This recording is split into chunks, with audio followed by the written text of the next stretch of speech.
Good morning. I have straightforward advice for all those beleaguered by their garbage not collected due to the various disputes of VMREU and CUPE. It's quite simple. Dump it anywhere you like. Dump it at the provincial courthouse. Dump it at the police station. Dump it and jam the doors of Vancouver City Hall. But there's a very special tip I've got to give you on that. Now, first of all, let's look and see what happened in Vancouver City Hall yesterday afternoon. They came along in droves. There were about 50 of them, bringing, of course, their small children to add pathos and what you might call humanitarianism to this incredible problem of a garbage strike. And as they came along, they took their bags and they emptied them right in the center of Vancouver City Hall's main door. It was really a beautiful sight. Now, that was yesterday. In the meantime, this morning at 8:15, somebody was out and cleared the pathway of the garbage. It was a maintenance engineer and one of his assistants who managed by dint of working very hard to make enough room for His Worship the Mayor and the others, the city officials, to walk in quite clearly. But the sensibilities, said Webster, giving his own opinion, of this particular incident are to me quite appalling. Strikes are legitimate. Strikes are legal. Why did the police not stop this barricading of the front door of Vancouver City Hall yesterday? Why did they allow this to take place? And here's my tip. If you do this kind of thing by yourself, you'll get nailed by the police. But there's safety in numbers, as Mayor Harcourt is now going to tell us. Good morning, Your Worship. Good morning, Jack. Did you manage to fight your way through that path past the smelly garbage into your office? No, both doors, front and back, are quite clear. Very simple question, Mr. Harcourt. Yes. Can people now dump their garbage anywhere at any time as long as there are too many of them to make you, the city manager, and the police sure that you can tackle the situation? No. What happened yesterday? What happened yesterday is that people that did do that have their license numbers and names being taken by the police, and action will be taken. But why was it not stopped? Why, you knew it was going to happen, Mr. Harcourt. Wouldn't a couple of policemen at the door simply have avoided this demeaning, disgusting sight?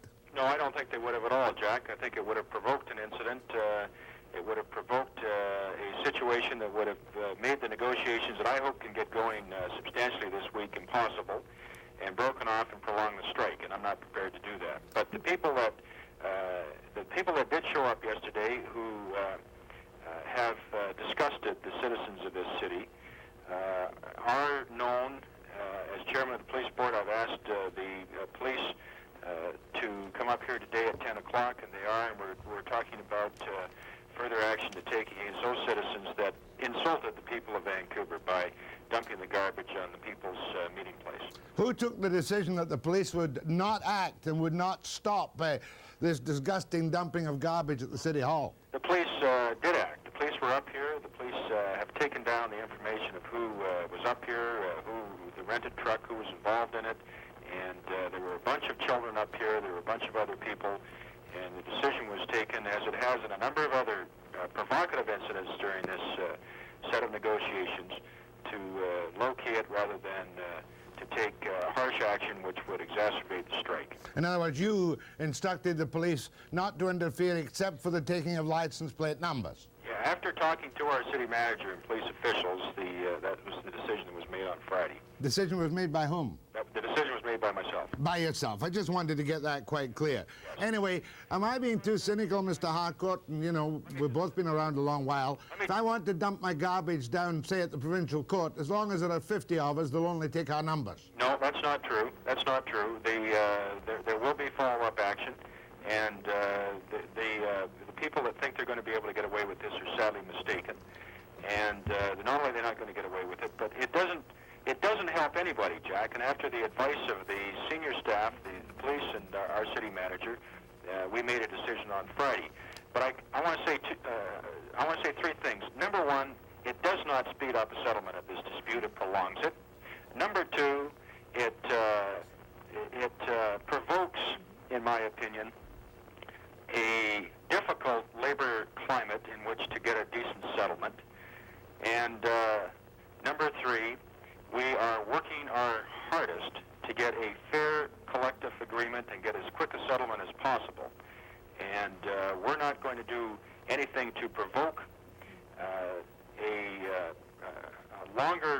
strike than necessary. Are you going to ask the leaders of VMREU to ask their friends to stop doing this? Well, I'm not making any statements at all that the VMREU or the CUPE unions are involved in this, Jack. I'm just saying that it's counterproductive, and they should realize that it's counterproductive to take this kind of action. And we know who was involved, and we will be taking the appropriate action. Very good, sir, and thank you very much. You and Mr. Bowers and the police decided the only way to tackle it was by taking license plate numbers, so it could happen again tonight. No, it won't happen again tonight. Oh. Have you changed your instructions to the police? No, I'm just saying that for Sunday's episode, a decision was made that we are going to take down the necessary information for the laying of charges. Good enough, sir. Who's going to remove the garbage now from the front of the City Hall? Anybody? It's been moved aside. Have you got trucks to take it away? No, it's been moved aside. It's going to stay there for the duration of the strike? I think what we should concentrate on is, rather than these isolated, irresponsible incidents, we should concentrate on getting both sides back to the bargaining table and negotiate in good faith and get a fair settlement as quickly as possible. Much obliged. You know, of course, that the pickets have been taken off the Cambie Street Bridge after a horrendous jam this morning. There were pickets on the Cambie Street Bridge this morning. Yes.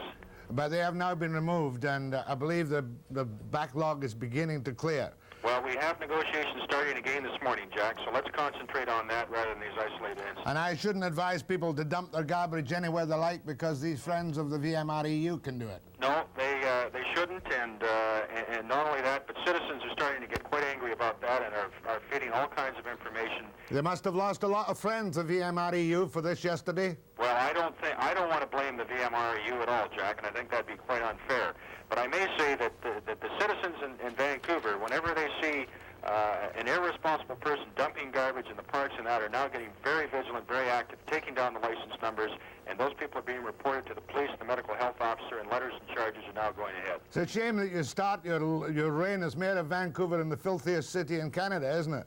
Well, I'll tell you, Jack, even with a strike, it's still cleaner than 3/4 of the cities in this continent. My thanks to Mayor Harcourt.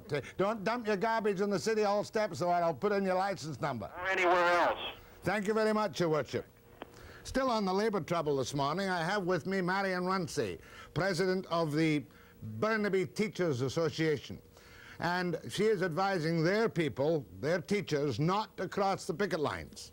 There are pickets at 10 Burnaby schools this morning, and I think we might see some of this morning's film. I believe this is at Burnaby North, a fairly quiet situation, and my understanding is that nearly all of the teachers have crossed the picket line in defiance of the Burnaby Teachers President's recommendation. We'll be talking to Marion Runcie later. In the studio this morning, too, just to keep us from getting weary, is who else? Ian Waddell, the N.D.P energy critic. He is not a Liberal, merely because he's committed to Liberal policies. But we're going to have a little bash with Ian Waddell.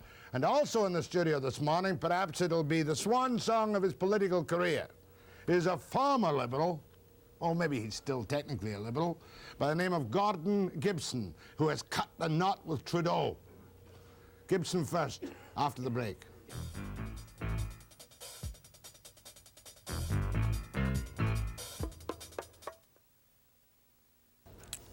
Gordon Gibson used to be an aide to Trudeau. Gordon Gibson was the leader of the Liberal Party in British Columbia. Have you now, after your statement yesterday in which you totally split with the Prime Minister's constitutional package, have you now resigned from the Liberal Party? Well, no, Jack, I'm still a Liberal. Why wouldn't you resign? You've gone totally against the words of the Master. The person you're referring to isn't the sum and substance and essence and totality of liberalism in this country. Liberalism, to me, is a philosophy. It's a philosophy that says, centered on the individual. Individuals should have equality of opportunity, they should have responsibility, this kind of thing. My principles haven't changed. Any political observer in this country knows that you've been unhappy for some time with the way the constitutional pattern has gone. What precisely has been the breaking point for you, and why did you announce it over the weekend?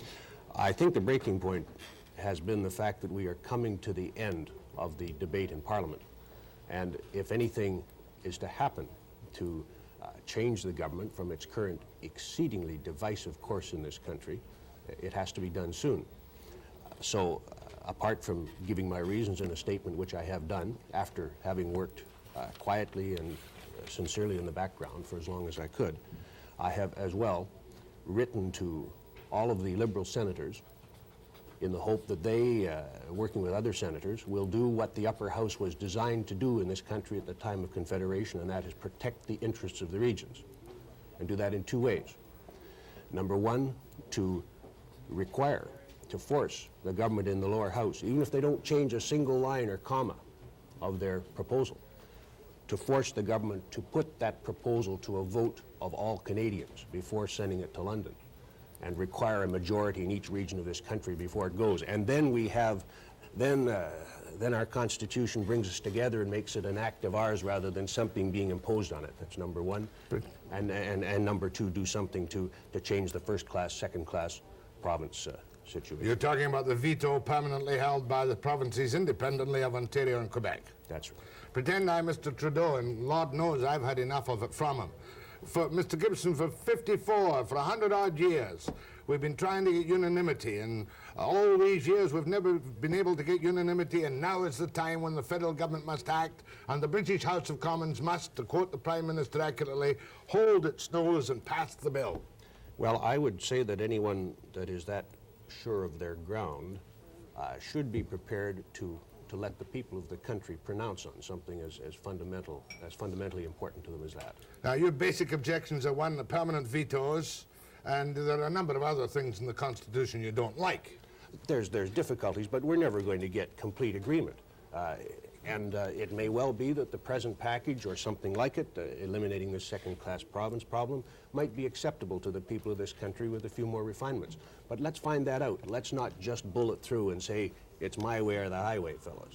What happened to this man whom you know well and admire and respect, who had this country in the palm of his hand? What happened to him? What went wrong? I don't want to speculate on that. I don't want to attribute motives. I'm supposing and I believe that everyone's motives in this constitutional debate are of the finest. I just believe the government's on the wrong side. But are you not saying, in effect, when you talk about his divisive tactics and the poisoning of future constitutional negotiations, that he has in fact lost his grip on the situation in this country? Jack, my statement was not personalized at all. It didn't refer to any individual. I still have some hopes that we can have some sense in all this, that we can have some happiness out of it instead of divisiveness. I don't want to start taking shots at anybody. All right, the Senate now, in his new package, has a permanent veto on legislative change in its normal manner. Is that correct? That's right. What could the Senate, in fact, if it's influenced by you, what could it do? Merely delay the passage of the package which will come through the House of Commons? The Senate could say, first of all, the Senate has the full power of the House of Commons, except in financial matters, so it could do anything it wants in regard to this package. It could amend it, for example. But in particular, what the Senate could do is to say, this package will not pass until the government agrees to put it to a referendum of the Canadian people before sending it to London, so that we know that there is a genuine federal consensus in this country, because the House of Commons alone does not speak for federal Canada. There are two other ways of getting that, what I call a federal consensus. One is through agreement with the provincial governments, which obviously is not going to be secured here. The other is by a direct vote of the people, which is the sovereign test above all. And if they can't pass that test, it should be back to the drawing board, because Canada is a country which has been founded on consensus, agreement, harmony, and that's why such a difficult country to govern has gotten along for so many years. But surely, I'm not trying to personalize it, I've tried and failed in that, but surely if this happened, if the Senate did drag its heel, that Trudeau would get up and walk away and say, you won't go along with me, I'm finished. I think that Mr. Trudeau wants to bring our Constitution back to Canada, and I think that he wants to leave politics when he decides to do that, leave the country better than he found it. I think at the moment that would not be the case. In other words, he wouldn't go.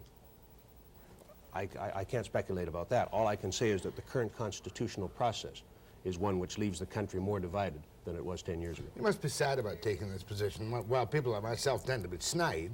Seriously speaking, you've been a dedicated Liberal since the day you were born, more or less, right? Well, and here you are now turning on Prime Minister Trudeau and saying, you're splitting the country, you're dividing it. I want the Senate, which we all regard as a home for old men on payola. You want the Senate to step in and save the people of Canada. No, the Senate at this point is our first line of defense. The Senate, as I said, was invented, and it might almost have been invented for this moment. The Senate was invented to protect the interests of the various regions of Canada. Another short segment with Gordon Gibson. I don't want to be unfair with him after the break.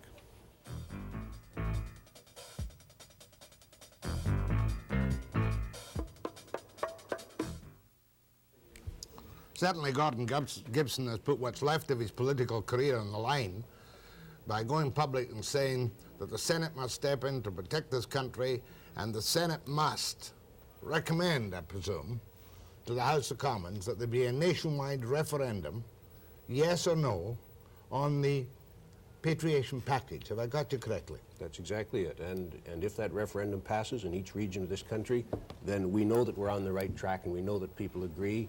And the protestations of future governments of Canada or of the provinces will have to accept that fact because the people have said so. Which formula are you using for the package for any such referendum? The Victoria Consensus, the Vancouver Consensus, or the other one? As I see it, in a referendum, the package should be approved in each of the regions of Canada. That's 5 regions.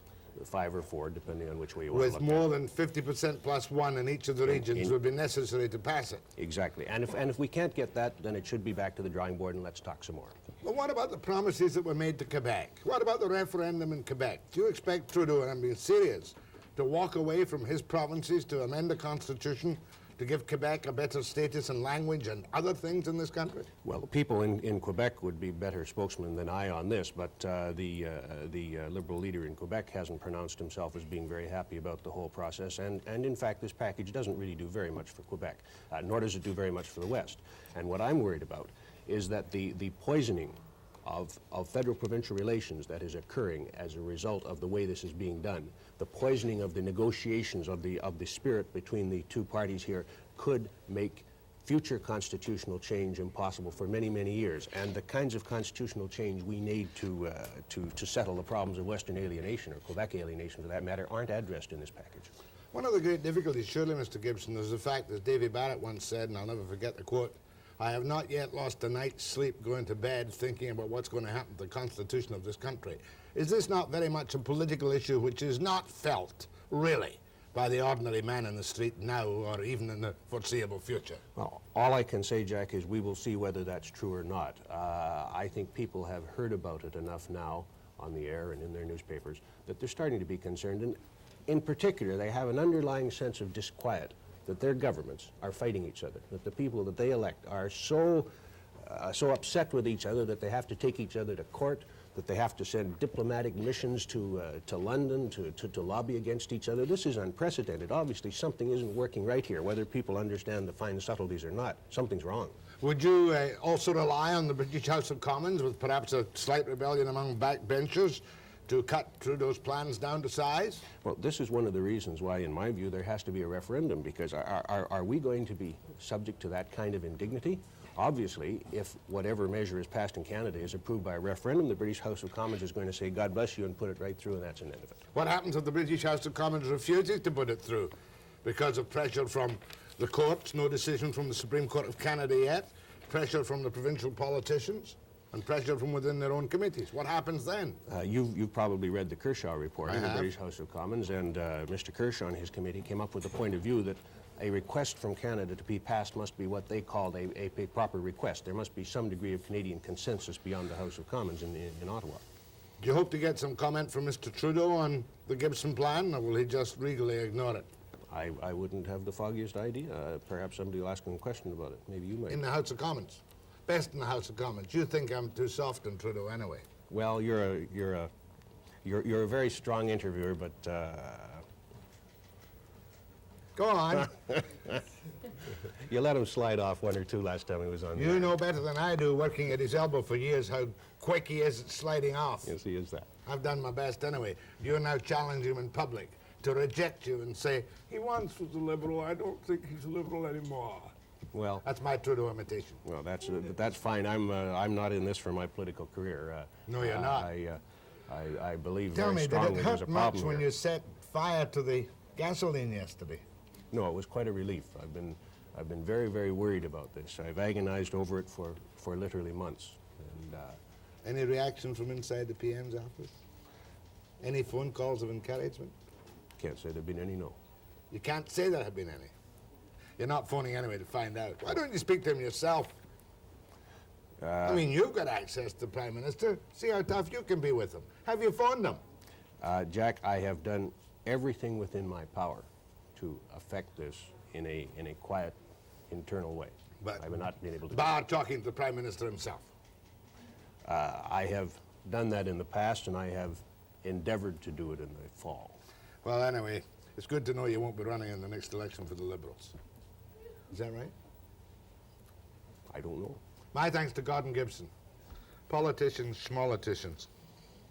No, he's a good guy, Gibson. He came out front and center. But your career is over as a politician, isn't it? You might very well be right, Jack. My thanks to Gordon Gibson. I'm a very happy businessman now. A man who is now on the verge of a great career because he's in bed with the Prime Minister on some issues, and the Liberal Party, of course. That's Ian Waddell, the energy critic from Vancouver. What is it? It's south? Kingsway. After the break.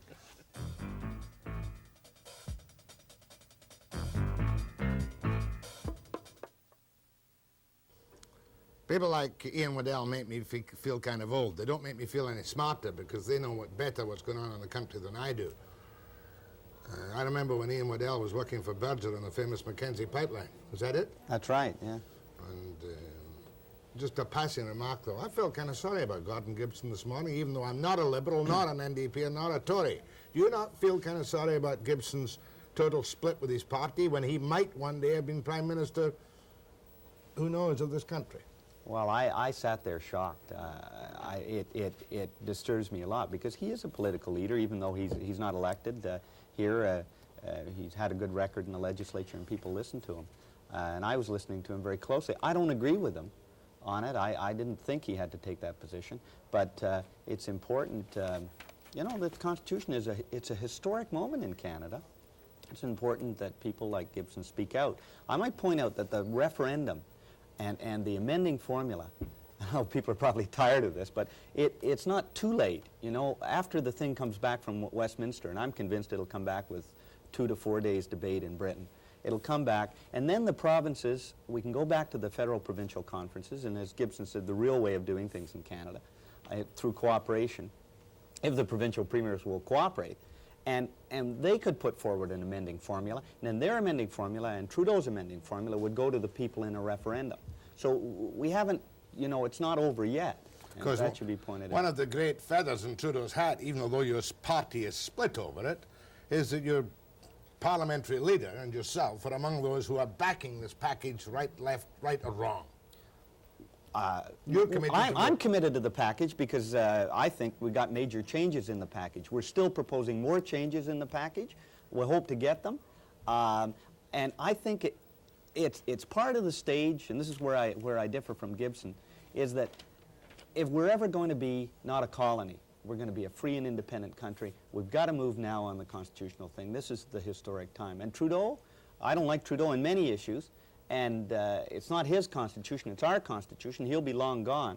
But he's about the only guy that can move now, because he can move Quebec, and no other leader will move Quebec because he's a French-Canadian, and because he's retiring. And as Broadbent said in the House of Commons, you know, at historic moments, sometimes you have a little divisiveness. You had that in 1867, you had divisiveness. Nova Scotia wanted to leave Confederation after that was over. But we got through that, and I think we're going to get through this. We're going to have a constitution home in a more independent country. I presume, even though you are committed to Liberal Constitution, that you are here this morning to defend the multinational oil companies from the highly unfair treatment they're having, specially timed, at the hands of Lalonde and Trudeau, in saying these people have done terrible things, but we didn't change it, we haven't charged them, we just want you to get all this dirt about the oil companies so that we can hammer Alberta into an energy deal. Because that's what's happening, isn't it? Well, I'm not sure what that's happening. I'll tell you why I'm here to talk about this report, this green paper, the Combines report that came out. It came out just last week, and it was an investigation over 8 years from the period 1958 to 1973, looking at the oil industry, and they found that they ripped off the Canadian taxpayer about $4.6 billion. And in 1980 dollars, that's $12 billion. And in many ways... Well, let's take the 4.6. Yesterday's dollar is yesterday's dollar. This says that the oil companies ripped off Why haven't the oil companies been charged, if it use the word rip-off in its normal connotation of stealing? Because the combines law and the competition laws in Canada, mainly through the Liberal government, are not strong enough to get a charge against the companies. That happened with the sugar case in Montreal, where they're fixing prices, and you can't get a charge. Do you know that the government actually had, as an advisory board on the combines law, the president of Imperial Oil, who this report shows Imperial was really the ringleader in fixing these prices. Mr. Thwaites? Mr. Thwaites, who was the former But president. you're making my very point. Here is a Liberal government which has got the Imperial Oil man on what? On their committee to advise them on how tough the competition laws were. For 8 years, the government has known about this. For That's 8 right. years, the government hasn't strengthened the Combines Act. And now the oil companies are able to come out, as Armstrong did the other, and say, look, we're clean. We've done nothing illegal. There are no charges against us. Well, if you look at it's true, there are no charges. And the problem with the charges It's is... trial by politics, not trial by law. No, what there should be, and there should be, in fact, a chance for the oil companies to rebut this report. And it's going to this Restrictive Trade Practices Commission. But it shouldn't be for another hearing, another 2 or 3 years of hearing. It should be determined at that hearing whether these guys have to pay us back that amount of money they took from us. It was $500 for every man, woman, and child, according to this report. Well, how can they take it from us and steal it or rip it off, to use your word, if it's not illegal? You know perfectly well that business takes advantage of every possible loophole in tax laws or pricing laws or weaknesses in Combines Act, doesn't it?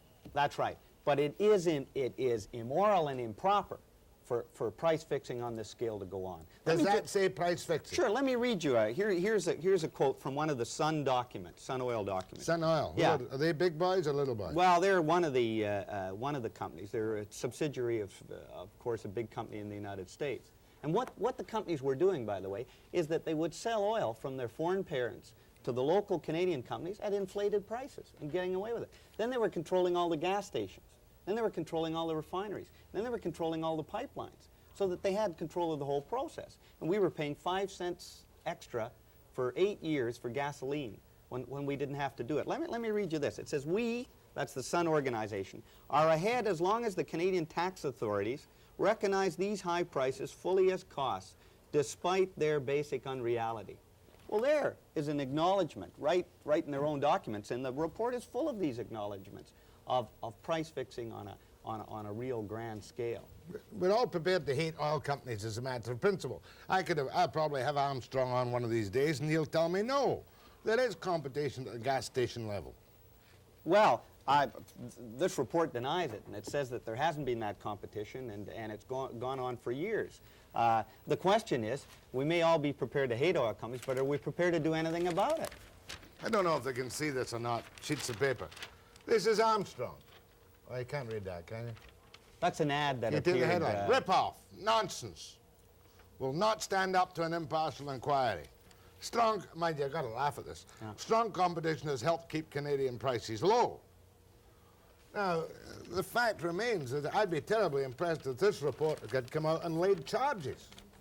Well, the problem with the charge, there's a second problem with the charges, and that is not only do we have weak laws in the charges, but secondly, we had a case here in British Columbia where the cement companies price fixed, and they pleaded guilty, and they got a fine, I think, of $300,000 or something. Now, that's nothing compared to the cost to the consumer. What should happen is, like in a class action, you remember once I took a class action in British Columbia against BC Hydro, where they had to pay back all the deposit on the bills. That's right, the security deposit. Right. And what should happen is that they should be required, if they're found in fact to be price fixing, to pay back all the money back to the Canadian consumer. Look, if in my constituency office, if an old age pensioner is overpaid on a check by the government, or if someone's overpaid in unemployment insurance, you know what the government does? Sure. They write them a letter and say, we want our money back. But there are clear-cut regulations saying if you are overpaid in your old age pension, you will pay the money back. You tell me right now there is no clear-cut basis for a charge against the oil companies. No, but the government of Canada is sovereign. And the government of Canada can enact good legislation. They can refer this to the Restrictive Practices Commission with the instruction to the Commission, and this is the important thing, with the instruction to the Commission is, if you find that the Canadian people have been ripped off, then you order the oil companies to pay it back. In other words, what you're saying is another spectacular public inquiry, which will go on for 2 years? Well, that's I don't see that we need 2 years for this. Retroactive legislation saying, okay, we've changed the law to find that you were guilty, now pay it back. Well, I'm not suggesting retroactive legislation. I'm suggesting that there be legislation on the thing to determine if there are any of these practices that oil companies are forced to pay them back. Mm-hmm. You know, the other thing the government can do is that they could help in these lawsuits. There's a lawsuit going to start out by a little fellow in Quebec, a small gas station owner, who's going to bring a lawsuit because it's the small gas station owners that really suffered from this. You know, they got squeezed out of business, a lot of them. And he's going to ask that the courts declare that this money be paid back. Now, that's another possibility, and that's been done in the United States. For example, do you know that Kellogg's Corn Flakes once put 23 ounces in a 24-ounce package, and they were found guilty of doing this over a number of periods. So the court ordered them to put 25 ounces for a period. The Yellow Cab Company in San Francisco fixed prices for a year. What the courts in the States ordered was that they reduced the cost for a year. Now, what we could do is, if we find that this is true, this report, we could order that the oil companies reduce the cost of gasoline. More with Ian Waddell after the break.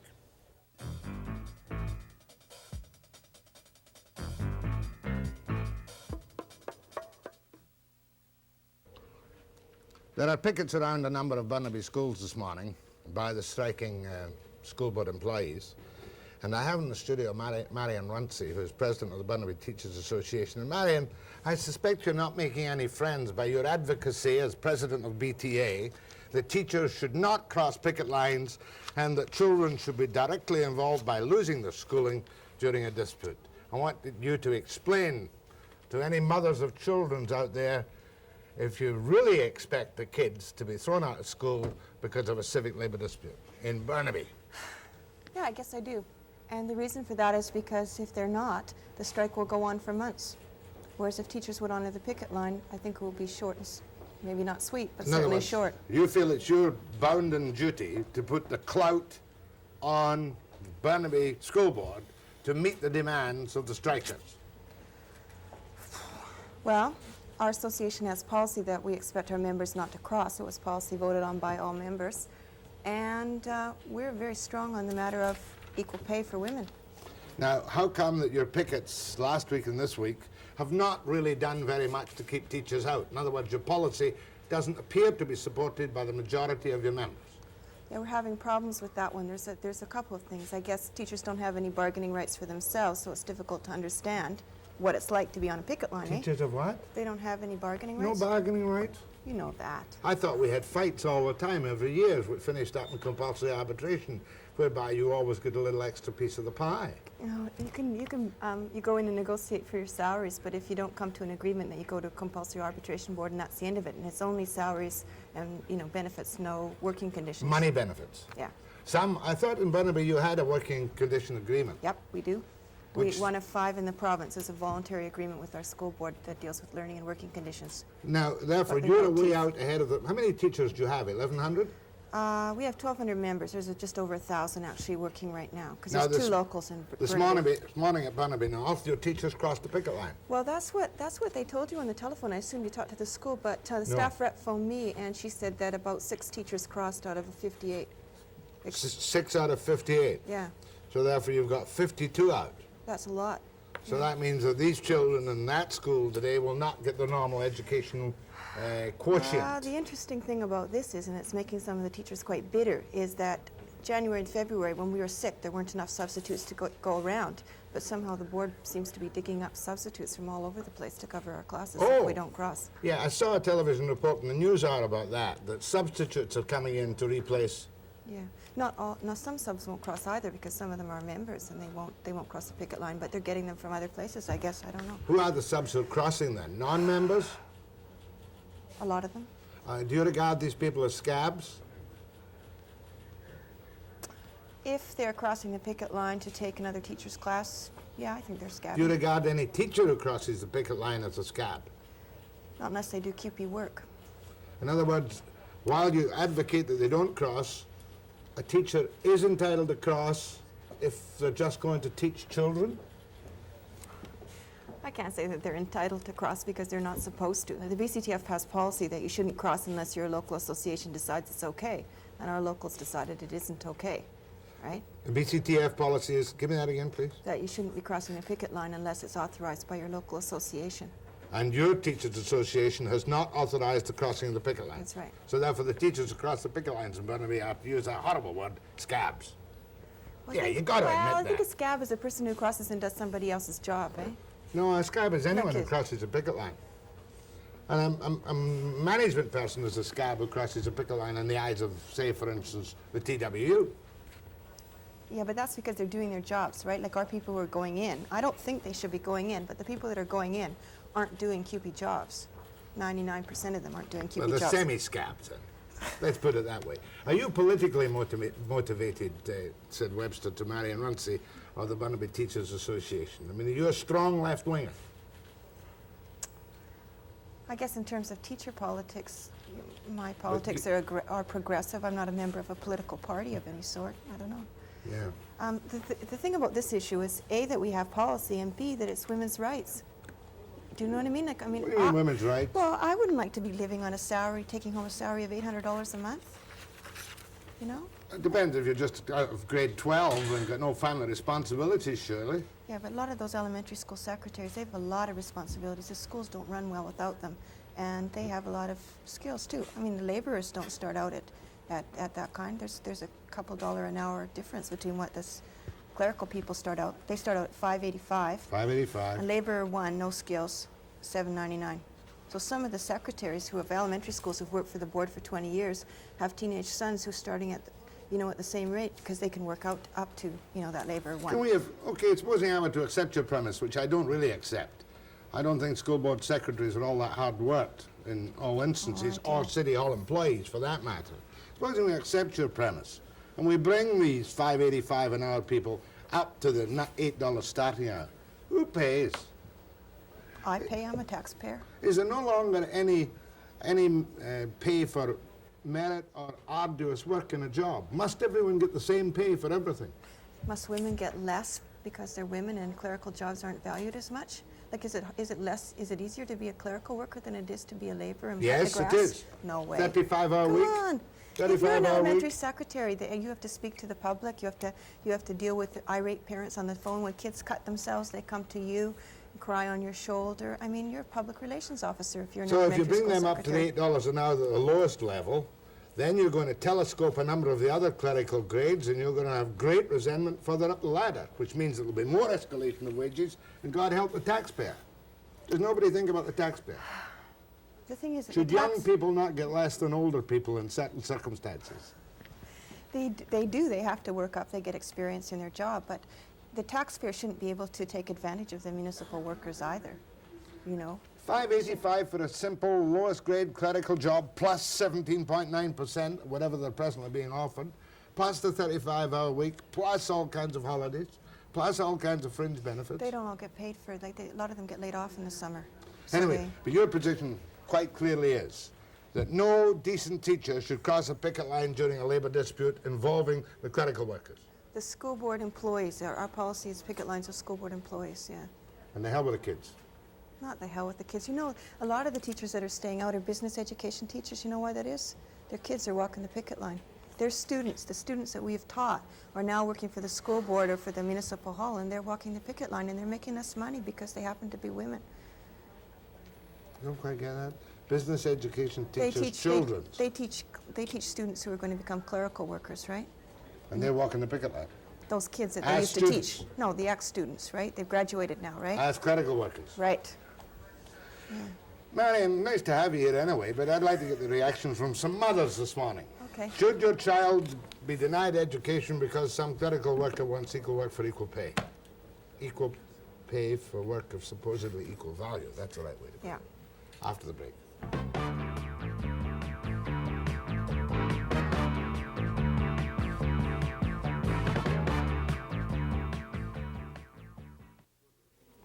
just before I go to the phones, the pickets were taken off Cambie Street Bridge. They were on for about half an hour. Some of the TWU people have been phoning me this morning and they're kind of annoyed at AEL Microtel. Well, I hope nothing happens to upset the potential agreement right now. Apparently there were picket lines there during the strike, and they were going to go back, TWU pickets, to Microtel, owned by BC Tel, and the employees were going to go back on the basis as the same settlement, more or less, as BC Tel. Now this morning, when the TWU people went to work, they were told that there's no work at the present time. It won't be until the BC Tel is operating again, which presumably is March 23rd. So the members have phoned me, think it's a lockout. The management of Microtel says, well, no, not quite, but there's no point in bringing employees back with no work to do. So it's an irritant on that front at the moment. I hope it remains only an irritant. Cambie Street Bridge, yes. Go ahead to Marion Runcie of Burnaby Teachers Association. Go on, speak up, please. Yes. Yes, you're on the air. Yes, the reason why I'm calling, Wednesday there was pickets up. My children had to come home because they were refused to cross the picket line. Which school are you talking about? Haywood School on Imperial. What do you mean? Your children refused to cross the picket line? No, my children wanted to go across. The picketers wouldn't allow my children to go across. And I got a hold of the president of CUPE, and they said that anybody could cross the line. And I said, well, this isn't fair. Why were my children sent home?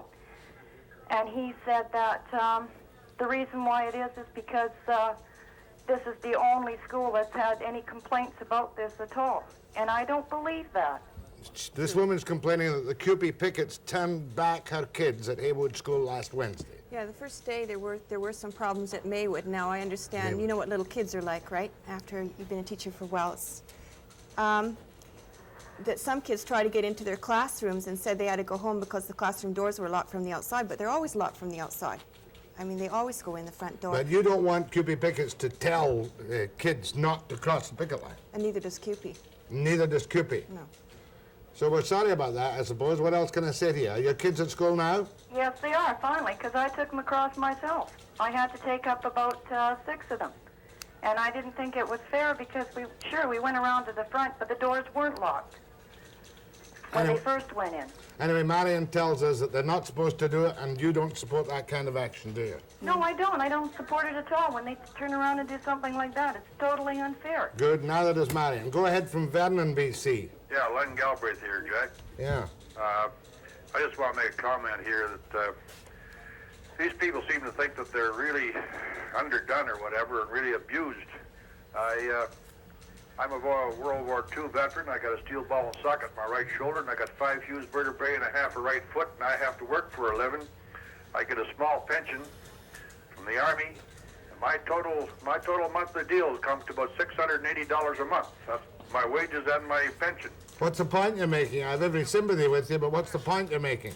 That these people are sitting around in nice warm schoolhouses having a real nice soft job, and they're retiring with pensions that are ridiculous. We're World War II veterans that can't even get a pension to survive on. Are you talking about teachers or CUPE? I'm talking about both of them. Okay, anything you want to say about that, Marion? I don't know anything Looking about for a CUPE retirement pensions. pension that's ridiculous. They should be all put back to work. Thank you. That's what happens, you know, in this kind of climate. People tend to become polarized and extravagant in their views. Go ahead, except for me, of course. Go ahead, please, from Victoria. Go ahead from Victoria. Hello? Yes, that's you. Yes, Mr. Webster, I'm sorry. I tried earlier to get through to you. Hold on, please. Go ahead, please, to Marion Runcie. Hello? Yep, it's your turn. Well, I heard that fella. He's hysterical. In fact, this is ridiculous. They're abusing the teachers because they won't cross the picket lines. Most of these children belong to union members. Now, during the summertime, a lot of teachers could have crossed picket lines on some of the hot strikes, right? They refused to do it. And who would have been more hysterical, except these union members, had the pickets crossed those lines and went to work in the breweries and done the things that they didn't want to. Now, these mothers that get so hysterical about their children not going to school, I imagine they packed a lunch for a union man this morning and sent him off to his job. For God's sakes, why don't they all smarten up? And if they don't support each other, who's going to support them? The teachers do not have any bargaining rights. They're told to work till 10 o'clock, supervising. looking after children. Nobody says they can't do it, but if they don't do it, they get fired by the school board, and they've got nobody to turn to. And I think it's getting damn ridiculous. You found a friend, Marion. Go ahead, please. Yes, Jack. Yes. Equal pay. You know, it's so sickening how these clerks can sit in an office and do their work where a laborer has to go out and he's working in rain, hail, snow, sleet, hot weather with no air conditioning and not get a penny. And if he's not entitled to more money than they are, there's something wrong somewhere with our society. Thank you. There are a few chauvinists left. You want to say something Some about of the that? laborers don't work outside. Just because you're laborer one doesn't mean you work outside. Sometimes you could be a janitor's helper or something like that. Inside? Yeah. The building? Yep. Go ahead, please. Yes, good morning, Jack. I'm a mother of a 7-year-old boy, and I've worked in clerical work for several years. The issue, whether or not the inside workers work harder or do more work than the outside workers, I think you need to explore that a little further. But the point I want to make is that I think it's a very important part of the educational system that my son realize what's happening. I think it's a very important part of his development, and I've told him everything, and he's very interested in it, and I think the children should be involved. Right? Not getting much opposition to your position. I thought we'd have been swamped with Burnaby mothers who were mad at you. Maybe I'm wrong. Well, we think 75% of our kids will grow up to be union members, our students right now. So I brought you a present. What's the present? It's from CUPE. It's a fair pay button. Fair pay button from CUPE, from old Mike Kramer. Oh, well, it's, it's from you, no. CUPE. It's from the Burnaby CUPE people. Well, I'll be a hypocrite. I'll wear it. I'm totally in favor of fair pay. That doesn't mean I'm in favor of equal pay. I think one of these days we're going to run out of jobs for people who've got families to support, and then God help society. But I'll wear it for the moment, because I'm a hypocrite. Go ahead, please. Yes, I was wondering, I'm talking from the grade 12 student's point of view. And considering the substitute teachers that come in, I just wanted to say, although they come in, we don't learn anything, really. They don't have the same sort of clout, and they don't get the respect that normal teachers do. Oh, you're a grade 12 student? Yes, I am. In Burnaby? Yeah. And when did you last cross the picket line? The last time I crossed it was on Thursday. Why are you not at school today, if that's an appropriate question? One reason, none of my teachers are there. The first 3 teachers for this morning are not there. Which school? Burnaby North. Burnaby North. Yeah.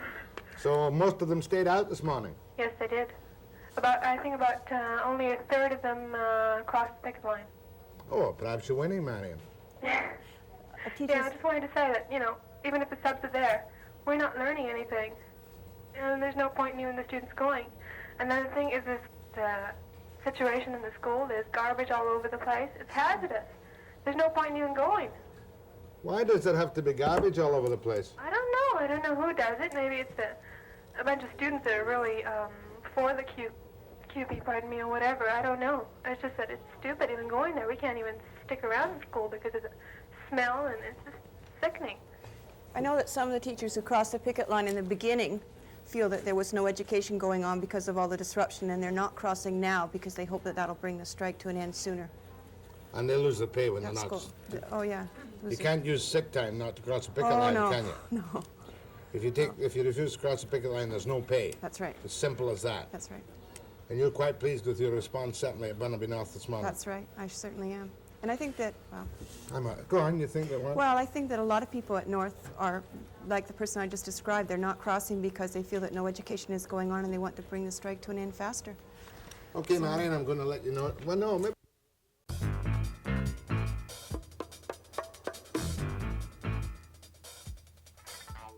I'll talk to him after the program. Yeah, he's CUPE. I'll speak to Mike after the program. Go ahead, please. Good morning, Jack. Morning. Good morning, Marion. Hi. I just wanted to say that it really burns me up when people talk about clerical workers as being unskilled.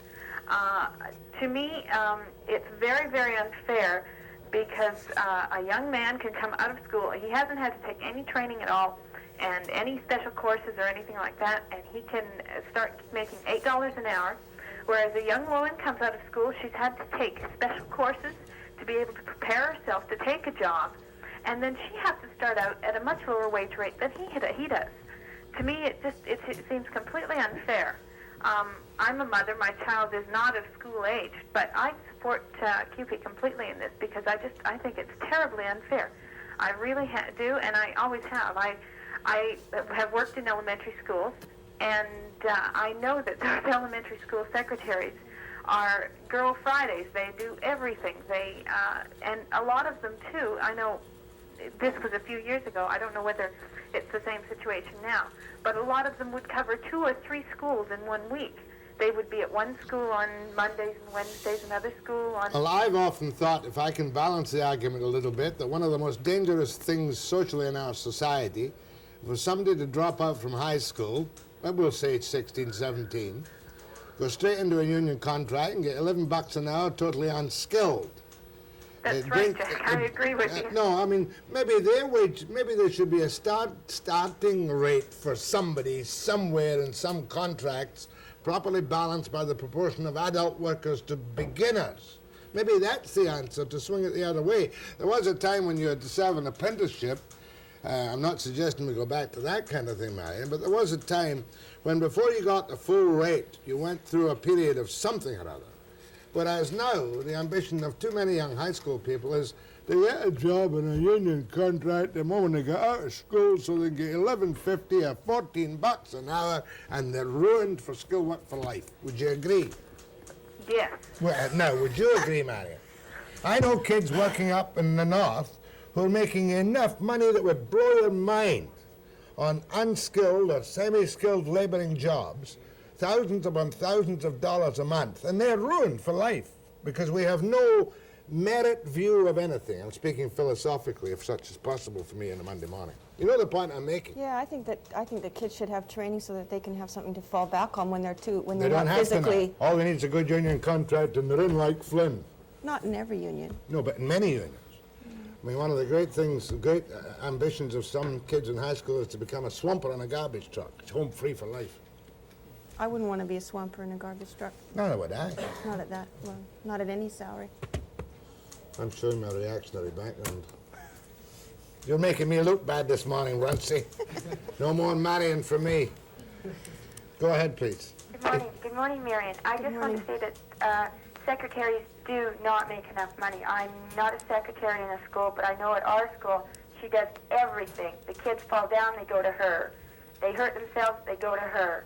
And I have a 10-year-old daughter who I have told if there are picket signs at the school and her teacher is out on the ground, she is to come directly home and honor that picket line because she honored, her father was out on strike and she's honored that. And I believe in what you said. They are going to grow up to be union people and they have to know what their parents are fighting for. And I hope you win your fight for equal pay and everything else you want. Thank you. Thank you. Why aren't you picketing all the schools? Why aren't you arranging for all the Burnaby schools to be picketed to bring it to a proper head? We're not doing it. CUPE's doing it, right? With your cooperation.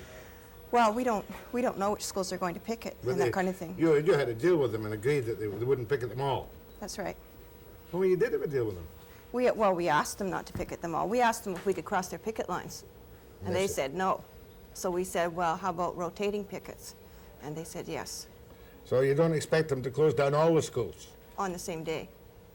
They're going to go through a... Why don't you go Unless and this ask them doesn't work, if teachers don't honor their picket lines by this, then they are going to shut down all the schools. You'll ask them to? No, they've already told us they will. They're trying this, right? And if it doesn't work, then they will shut... How long before they shut down do you think all the schools in Burnaby? Well, they said they'd give this one a try for a week. A week? See how it works. So perhaps a week today all the schools will be shut down, or picketed, rather. I guess it depends on how the teachers behave. And you're telling them what? Don't cross the picket line? Yes. For the solidarity of the working classes? Well, we work for the same employer. If they get a bad contract, we're going to get a bad contract next year. You never tell us about your 3% increases for the first 12 years, you people. I always remember that, do you? When you make a settlement, you always keep that 3%. What do you call 3%? it? Incremental. Yeah, but that's just what you said should happen for everybody. We start out at a lower wage, and when you've taught for 11 years, then you reach your maximum salary, except for cost of, except for what you negotiate. No, I'm just pointing it out. There's always that other 3% nobody talks about that you get every year for 11 years. But maybe you could say that you get 3% less every year because you should start at the top, right? That's the very thing we're fighting against. I'd rather you had your increments. Go ahead, please. Good morning. Morning. I have a daughter who is in Burnaby Heights, and she has not been crossing the picket line, but I can't tell you as a woman, a mother of a daughter, how very disappointed I am with those teachers. If they'd have stayed out the first few days and shown a little support for the clerical workers, this whole thing probably would come to settlement much earlier. The other thing that's happening down there is she has received messages from other children, from two of her teachers, that any reports coming in late because she's not crossing the picket line and so forth will be marked automatic failures, and I really resent that sort of attitude. I think teachers, to a certain extent, especially in Burnaby, have been the spoiled darlings of the workforce. They were the first ones in BC to get a working conditions contract back in the early 60s, and I'll tell you, the next time the teachers are looking for something, I don't think I'm going to be too interested. If your daughter's having trouble with her, reports because she's not crossing the picket line, I wish you would phone me at my office because I will. I tried to, as a matter of fact, Marion, yeah, and I'll it's wait sort till of she busy. goes back and see just what is happening on because the people at Heights are really good people, but I know they are crossing the picket line, but I find it really hard to believe that they would discriminate against a child who was refusing to cross on principled grounds, and I'd be happy to help. Yeah. In other words, this mother alleges that some teachers are telling kids, if you arrive late, I'll fail you. No, if you hand in your papers late because you're not crossing the picket line. Oh, I right? see. I think that's what you're talking about, isn't it? Yes, it is. Yeah. You're saying that, any papers... It might just be a rumor, from the other kids. No, it wasn't. Whether they'll actually follow through on this or not, I do not know. Okay, thank you. I think you might as well stay till the end. What do you think, Marion? Sure. Because if I cut you off now and you get some nasty calls, you won't be here to answer them. So we'll keep you with the free-for-all and Runcie. Not a colour, Marion. Runcie of the Burnaby Teachers Association after the break.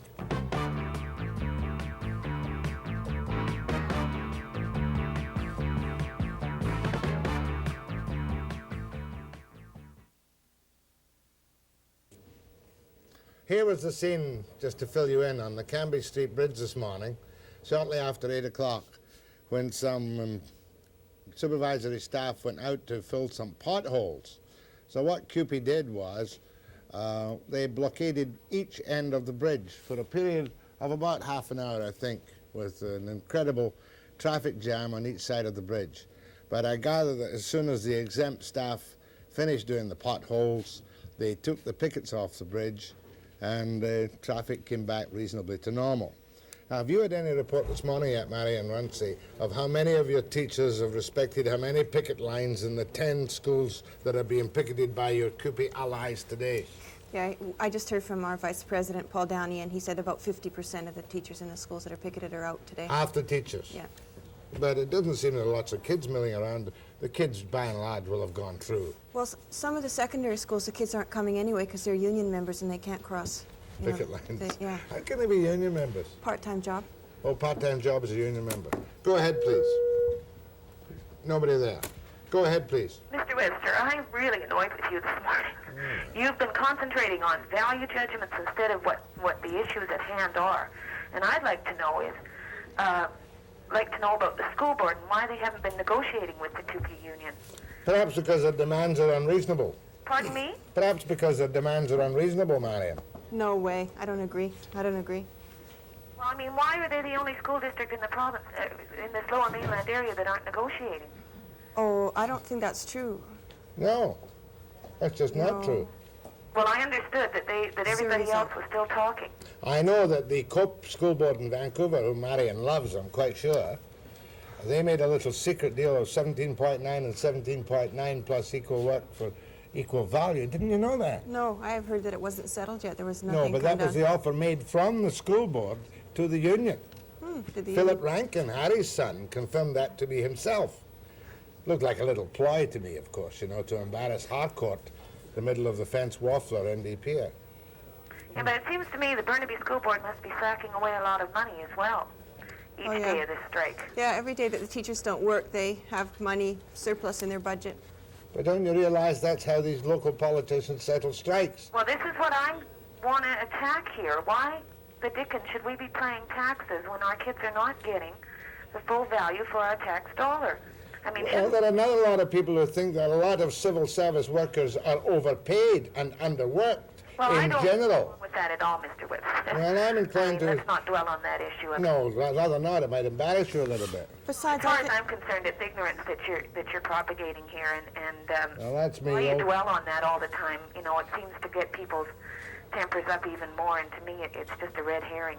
And I think that all the people that work in our schools, not just the teachers, all the people that work in our schools with kids should be qualified and well paid, because we want good people working with the kids. Everybody should get paid the maximum of everything. Doesn't matter about the bleeding taxpayer. But those people are taxpayers too. I know, but the imbalance. You look at the wages in the public sector. A very effective story, if I may mention the name of the organization, the Employers' Council last week, how public sector employees in British Columbia are well ahead of the inflation rate. So are private sector employees. I think the figures are 15.1 and 14.1. Figures like that. The settlement figures? Yes, for 65,000 public sector employees and 64,000. Can you put your hand on that, Gladys? That Employers' Council document. But the cost of living was 13 in January, and by next fall it's going to be more like 15, don't you think? Well, lots of people don't get it. Maybe they all should. How do you do that? I mean, do we just wave a magic wand and pay everybody everything? I don't know, because salary negotiations is not my area of expertise, but it seems to me there could be some kind of cost of living escalator that was tied to contracts. You know? For those who can afford to pay. Well, I mean, if you're making money, it's going up in You tell inflation. me a school district that makes money? No, that's not the one, Gladys. Burnaby's making money today. Yeah, but you tell me... Working. No public service operation makes money. It's supported by the taxpayer. I mean, that's a basic fact of life that even the likes of Barrett would agree with. Go ahead, please. Good morning, Jack. Good morning, Marion. Good morning. I would like to ask a question of you. How many sick days in a year are teachers allowed? 15, well, normally 15. Normally 15. Paid. Yeah. And there was pay? Oh, yes. Over a 10-month period. Yes. Not bad. Right. How do you account for, in this particular instance, it's a teacher that takes her sick leave and she goes works elsewhere? Oh, I think you would be fired if you got caught. That's obviously neither desirable nor wanted. Been doing it for years, and so are social workers. I don't. Taking other No. No, I can't take a generalized slander like that. No, even I won't take that. If anybody does it and they get caught, they should be fired. That's right. Well, I've never heard of a teacher being fired. Oh, come on. Lots have been fired. All you need is How many in straight. Burnaby last year? 2? No one, I don't think. No one. After the break. Doesn't mean you can't be, though. I know it does.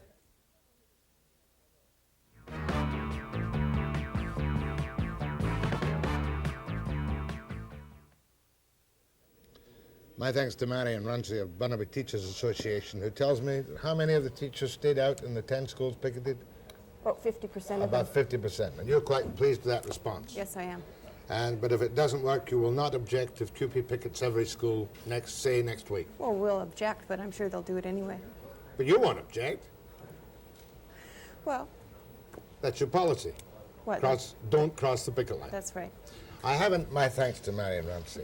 I have an explanation this morning. Bill Clark of TWU was scheduled to be on the program this morning, but what with the weekend developments, Bill wasn't able to appear this morning. There's no conspiracy of silence about it, nothing about it. Bill's had a tough time, and Bill wasn't able to appear this morning, and I fully understood.